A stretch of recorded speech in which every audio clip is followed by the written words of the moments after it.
Hello friends, welcome to మీ తెలుగమ్మాయి. నచ్చని బ్రతుకుల్లో ఎన్ని వెలుగులున్నా మనిషికి చీకటి కోణమే కనిపిస్తుంది. నచ్చిన బ్రతుకులలో ఎంత చీకటి ఉన్నా వెలుగే మనసుకు తెలుస్తుంది. నీ ఆనందానికి మార్గం నీ హృదయంలో ద్వేషం లేకుండా, నీ మనసులో చికాకు లేకుండా చూసుకోవడమే. నీ సౌందర్యం, యవ్వనం అదృశ్యమవుతాయి, నీ సంపద, జీవితం మాయమవుతాయి. కానీ నీవు చేసిన మంచి చెడులే నీ వెంట వస్తాయి. నీ పుణ్యఫలం రక్షిస్తుంది, నీ పాపఫలం నిన్ను శిక్షిస్తుంది. కష్టసుఖాలు అనేవి ఋతువులు వంటివి. మనకు నచ్చకపోయినా అవి రావాల్సిన టైంకి వస్తాయి, పోవాల్సిన టైంకి పోతాయి. ఓర్చుకోవడం అలవాటు చేసుకోవడమే మన పని. ఏదో ఒకనాడు తెగిపోతుందని తెలిసి కూడా తెంచుకోలేనంతగా బంధాలను పెంచుకోవడమే మనిషికి ఉండే పెద్ద బలహీనత. నవ్వు, కన్నీళ్లు ఎప్పుడూ కలిసి రావు. అవి రెండు కలిసి వచ్చిన క్షణం లైఫ్లో అద్భుతమైన క్షణం. కొన్నిటి విలువ కోల్పోయినప్పుడు తెలుస్తుంది, కొన్నిటి విలువ దొరికినప్పుడు తెలుస్తుంది, కొన్నిటి విలువ టైం గడిచే కొద్దీ తెలుస్తుంది. కష్టపెట్టి ఇష్టాన్ని లాక్కోలేము, బాధపెట్టి బంధాన్ని నిలుపుకోలేము. అందుకే మిమ్మల్ని కోరి వచ్చిన స్నేహాన్ని నిలుపుకోండి, మిమ్మల్ని కాదని వెళ్ళిన బంధాన్ని మర్చిపోండి. ఇప్పుడున్న కష్టం ఎప్పుడూ ఉండదు, సంతోషాలు రాకమానవు. వచ్చిన కష్టాలను ఓర్చుకో, సంతోషం నిన్ను వెతుక్కుంటూ వస్తాయి. మనుషుల మీద కోపంతో మనసు ఎక్కువగా పాడు చేసుకోకు. ఎందుకంటే మనుషులు ఎప్పుడూ నీతో ఉండరు, కానీ మనసు ఎప్పటికీ నీతోనే ఉంటుంది. నీవు మౌనంగా ఉండాల్సిన సమయంలో మాట్లాడడం, మాట్లాడవలసిన సమయంలో మౌనంగా ఉండడం రెండూ నేరమే. పాలు పోసి పెంచిన పాము విషమే కక్కుతుంది. అలాగే నీతి లేని వాడితో నువ్వెంత నిజాయితీగా ఉన్నా వాడు తన నిజస్వరూపాన్ని చూపిస్తూనే ఉంటాడు. హృదయంతో నిజాయితీ ఉన్నప్పుడు ఆ అందం వ్యక్తిత్వంలో కనపడుతుంది. ఆశ ఉండాలి, కానీ అత్యాశ ఉండకూడదు. నమ్మకం ఉండాలి, కానీ అపనమ్మకం ఉండకూడదు. కొందరు పైకి మంచిగా ఉన్నట్టు కనిపిస్తారు, కానీ మనసు నిండా విషం నింపుకుని ఉంటారు.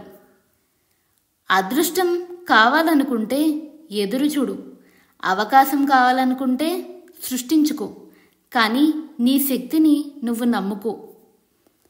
మూర్ఖులు విన్నా కూడా చెవిటివాడిలా వింటారు, కాబట్టి వినడం అనేది ఒక గొప్ప కళ. అరిస్తే గెలిచినట్టు కాదు, మౌనంగా ఉంటే ఓడినట్టు కాదు. సమయానికి తగినట్టు ఉండడమే మనిషి గొప్ప లక్షణం. అందరి కష్టాలలో అండగా నిలబడే వ్యక్తికి కష్టం వచ్చినప్పుడు తోడుగా నిలబడడానికి ఎవ్వరూ ఉండరు. ఈ మాట చెడుగా ఉన్నా పచ్చి నిజం. మనం ఏం చేసినా ఎదిరించలేని వారి పట్ల, మనకు ఏమాత్రం ఉపయోగపడని వారి పట్ల మనం ప్రవర్తించే విధానమే మన వ్యక్తిత్వాన్ని అసలైన కొలమానం. అద్దంలో చూసుకుంటూ అందంగా లేనట్టు బాధపడ్డం కాదు జీవితం అంటే. అద్దంలో చూసినప్పుడు ముఖంలో చిరునవ్వు కనపడేలా బ్రతకడమే జీవితం. నీ జీవితం గురించి మరీ అతి పెద్ద ప్రణాళికలు తయారు చేసుకోకు. నీకు ఎప్పుడు ఏమివ్వాలో జీవితానికి తెలిసినంతగా నీకే తెలియదు. నీవు బాగా గమనిస్తే నీ జీవితంలోని అనేక సంఘటనలు ఏ ప్రణాళిక లేకుండానే జరిగిపోతూ ఉంటాయి. పాలు తాగే పాము కంఠంలో ప్రాణాలు తీసే విషమే ఉంటుంది. మౌనంగా ఉండే యువకుడులో ఉగ్రరూపం మే దాగి ఉంటుంది. తగ్గి బ్రతకడానికి, తలదించుకుని బ్రతకడానికి చాలా తేడా ఉంది. అదేంటో గుర్తించినప్పుడే జీవితానికో అర్థం ఉంటుంది. తడబడుతూ పడుతూ లేస్తూ నడుస్తున్న నన్ను చూసి నవ్వుతూ మీరు ఆనందపడ్డారు. నేను ఒకరోజు మీకు కనిపించినంత ముందుకు వెళ్ళిపోతాను, మీరు అక్కడే ఉండిపోతారు. దేవుడు చాలా సెల్ఫిష్ అనుకుంటా. ఇష్టమైనవన్నీ ఇచ్చేస్తే దండం పెట్టడం మానేస్తామని కొన్ని లాగేసుకుంటాడు. ఏంటో ఈ బంధాలు అస్సలు అర్థం కావు. ఒకేసారి కొండంత ప్రేమను చూపిస్తారు, తర్వాత ఉన్నామా లేమా అని కూడా పట్టించుకోరు. నిర్లక్ష్యం అనే పదం చాలా చిన్నది, కానీ దానివల్ల కలిగే గాయం చాలా పెద్దది. అందుకే దేనిని ఎవరిని ఎప్పుడూ నిర్లక్ష్యం చేయకండి. వ్యసనాలకైనా బానిసవ్వు, బయటపడగలం. వ్యక్తులకు అడ్డమైన ఆలోచనలకు బానిసైతే బయటపడే దారి కూడా కనిపించదు. మనిషి జీవితంలో ఆశ అనే చిన్న దీపం ఉంటే చాలు, ఎలాంటి పరిస్థితుల్లోనైనా ఎదుర్కోవచ్చు. సైకాలజీ ప్రకారం చాలామంది ఎవరినైనా మిస్ అయినట్టు భావిస్తే గతంలో వారితో చేసిన చాటింగ్ను మళ్ళీ చదువుకుంటారు. అందుబాటులో ఉన్నప్పుడు కాదు, అదంతా దూరంలో ఉన్నప్పుడే తెలుస్తుంది దేని విలువైనా.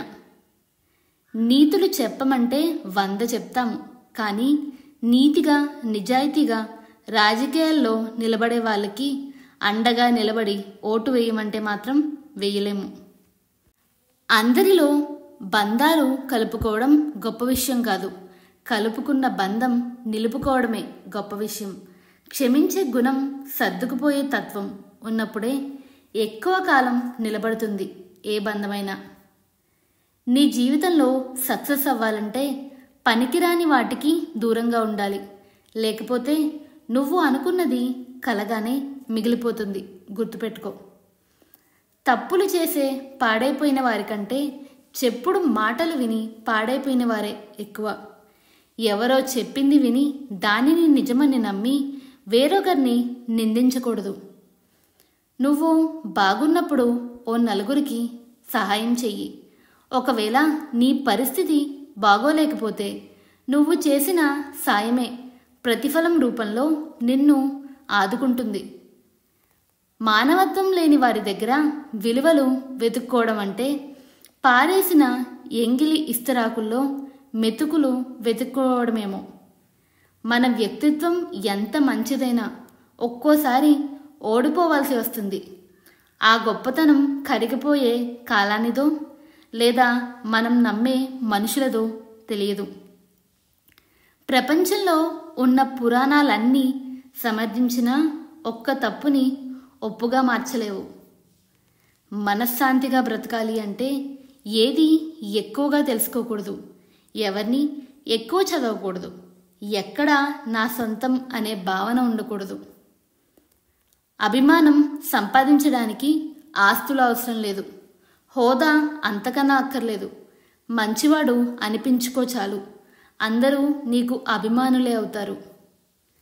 మోసం చెయ్యాల్సి వస్తే ప్రాణమైనా వదులుకుంటాను, కానీ మోసం మాత్రం చేయను.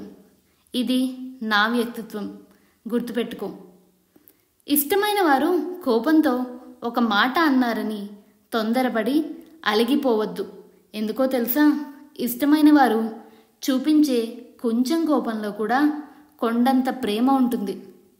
ఎంత బాధపడితే అంత బలపడతావు. అవమానాల నుంచే కదా అద్భుతాలు పుట్టుకొస్తాయి. కొంతమంది అడుగుతారు కదా, చచ్చాక డబ్బులు తీసుకుని వెళ్తావా అని. వాళ్ళందరికీ చెప్తున్నాను, చచ్చాక శవాన్ని తీసేందుకు కూడా డబ్బులు చాలా అవసరం. మొహమాటానికి పోకుండా లేదు కాదు అని చెప్పడం అలవాటు చేసుకుంటే చాలు. జీవితంలో సగం దరిద్రాలు వాటంతటా అవే దూరం అవుతాయి. అవసరాలన్నీ తీరిపోయాక చేసిన మంచి మరిచిపోయి కీడు తలపెట్టాలని చూస్తే కాలం సహించదు, ధర్మం ఊరుకోదు. జీవితాంతం మర్చిపోలేని గుణపాఠం నేర్పుతుంది. నీ తల్లి నిన్ను కన్నప్పుడు ఏడ్చి ఉండొచ్చు, కానీ నిన్ను కన్నందుకు ఏడ్చే పరిస్థితి ఏనాడు రానివ్వకు. చూసేవాళ్ళు నీ చుట్టూ లేకున్నా సరే పుష్పం వికసించక మానదు. నీ పని నువ్వు నిశ్శబ్దంగా చేసుకుంటూ వెళ్ళు. నిన్ను ఇష్టపడే వాళ్ళు దారి వెతుక్కుంటూ వస్తారు. జీవితం చాలా చిన్నది. వీలైనంత హ్యాపీగా ఉండండి. ఎందుకంటే రేపటి రోజుకు మిగిలేది జ్ఞాపకాలు మాత్రమే, సమయం కాదు. చావు కన్నా పెద్ద సమస్య చూపించు, అప్పుడు భయపడతా. చిన్న చిన్న సమస్యలకు భయపడేవాడివి బ్రతకడం ఎందుకు? చావు ఏ మలుపు లేకుండా సాగే ప్రయాణం ఎక్కడా కనిపించదు. బహుశా మలుపు ఉంటేనే గెలుపైన గమ్యమైన ఉండేది. పుస్తకాల్లో ఉన్నది జీవిత పాఠం కాదు. సినిమాల్లో ఉన్న ప్రేమ నిజ జీవితంలో ఉండదు. ఒక్క పాటలోనో చిటికెలోనో మారే జీవితాలు కాదు. ఈ సృష్టిలో ఏ జీవికైనా తొలి గురువు అమ్మ. ఎలాంటి పరిస్థితుల్లోనైనా దైవంగా భావించగలిగిన స్వరూపం అమ్మ. 9 నెలలు అమ్మ కడుపులో చీకటి గదిలో ఉమ్మనీరు, రక్త మాంసాలు తప్ప ఇంకేం లేని చోట హాయిగా ఊపిరి తీసుకుంటూ ఉండగలం మనం. ఈ సువిశాల ప్రపంచంలో ఎందుకు హాయిగా ఆత్మవిశ్వాసంతో ఉండలేకపోతున్నాం? ఎందుకంటే అక్కడ మోసం, ద్వేషం, కుట్రలు, కుతంత్రాలు, అబద్ధాలు, అన్యాయాలు, వెన్నుపోటు పొడిచేవారు, ప్రేమల్ని నటించేవారు లేరు కాబట్టి. కేవలం అమ్మ ఆప్యాయత, అనురాగం మాత్రమే ఉంది కాబట్టి. పుట్టింటికి వచ్చిన తన కూతురికి తన వాళ్ళు చిన్న వస్తువు కొనిచ్చినా అది వెళ్ళి ఎంతోమందికి మా వాళ్ళు కొన్నారని గొప్పగా చెప్పుకొని సంతోషపడుతుంది తల్లి. ఒక వ్యక్తి హృదయంలో నిజాయితీ ఉన్నప్పుడు ఆ అందం అతని వ్యక్తిత్వంలో కనపడుతుంది. మీ గెలుపు మీకే ఆనందాన్ని ఇవ్వకపోతే అది గెలిపే కాదేమో. నీవు బలమైన నిర్ణయం తీసుకోకపోతే నీ భవిష్యత్తు బలహీనపడుతుంది. ఏటికి వరద వచ్చినా, నోటికి దురద వచ్చినా ఎప్పుడు దేన్ని ముంచుతాయో ఎవ్వరికీ తెలియదు. ప్రేమ ఆక్సిజన్ లాంటిది, కనిపించదు కానీ బ్రతికిస్తుంది. ఈ కొటేషన్స్ కనుక మీకు నచ్చినట్టయితే please do like, share and subscribe to మీ తెలుగమ్మాయి. Do comment your feedback. Thank you for watching the video.